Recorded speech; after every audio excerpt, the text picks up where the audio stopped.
বিসমিল্লাহির রহমানির রহিম। প্রিয় দেশবাসী, গণপ্রজাতন্ত্রী বাংলাদেশ সরকারের মাননীয় প্রধানমন্ত্রী তারেক রহমান মহোদয়ের বৃক্ষরোপণ কর্মসূচি নান্দাইল উপজেলা ২ নং মাইজমপুর ইউনিয়নের বিভিন্ন রাস্তার পয় ফলজ বনজ ঔষধি গাছের চারা, সুপারি গাছের চারা, তাল গাছের চারা।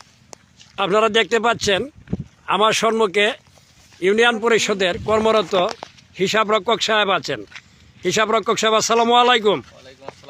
আমি আপনার এই ভিডিওটি করছি প্রিয় দেশবাসী দেখার জন্য বা এই চারাগুলির যত্ন রাখার জন্য।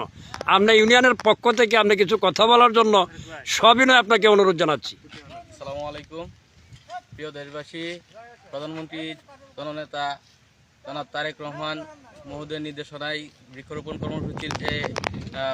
কর্মসূচির যে শুরু হয়েছে তারই ধারাবাহিকতায় আমরা বিভিন্ন ওয়ার্ডে বৃক্ষরোপণ করছি। আজকে আমরা 4 নম্বর ওয়ার্ডের আমোদপুর এলাকায় বৃক্ষরোপণ করছি। মানে চামটা হইতে কালা সরকারের বাজার হইয়া পাঁচরুকি বাজার যে রাস্তাটি 2 নং মাইজমপুর, এই রাস্তার মধ্যে লাগাচ্ছেন? জি জি জি, এই রাস্তায় লাগাচ্ছি।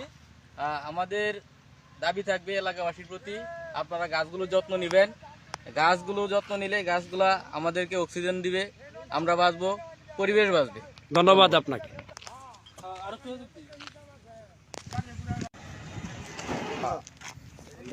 আমার সম্মুখে হারুন রশিদ, গ্রাম পুলিশ। হ্যাঁ, গ্রাম পুলিশ ভাই, আপনারা মজ্জামপুর ইউনিয়নের 9টি ওয়ার্ড, আপনারা কি শুধু এক কান্দা লাগাইতেছেন না 9টি ওয়ার্ডে গিয়ে যে বৃক্ষরোপণ করছেন? না, আমরা 9টি ওয়ার্ডেই যে ফাঁকা জায়গা আছে এই জায়গার মধ্যে আমরা তাল গাছ, সুপারি গাছ, বিভিন্ন জাতের চারা রোপণ করতে, যাতে কৃষি জমির ক্ষতি না হয়। জি জি, যাতে কৃষি জমির ক্ষতি না হয় জন্য তাল গাছ, সুপারি গাছ এগুলো আমরা রোপণ করতেছি। প্রিয় দেশবাসী, মাননীয় প্রধানমন্ত্রীর যে উদ্যোগ, আমরা ধন্যবাদ জানাই জনগণের পক্ষ থেকে, নান্দাইলবাসী উপজেলার পক্ষ থেকে। তবে আমরা গ্রাম পুলিশ তৃণমূল পর্যায়ে আইন শৃঙ্খলার কাজ সর্বদাই আমরা করে যাচ্ছি, কিন্তু শুধু আমরা মানবতার জীবনযাপন করছি। আমার অনুরোধ থাকবে, আমরা জনগণের পাশে আছি, জনগণের সাথে আমরা থাকবো। জনগণ আমাদেরকে ভালোবাসেন, আমরা জনগণকে শ্রদ্ধা জানাই। প্রিয় দেশবাসী, গাছগুলি আপনারা দেখে রাখবেন। এই বলে আমার ভিডিওটি এখানে শেষ করছি। আল্লাহ হাফেজ।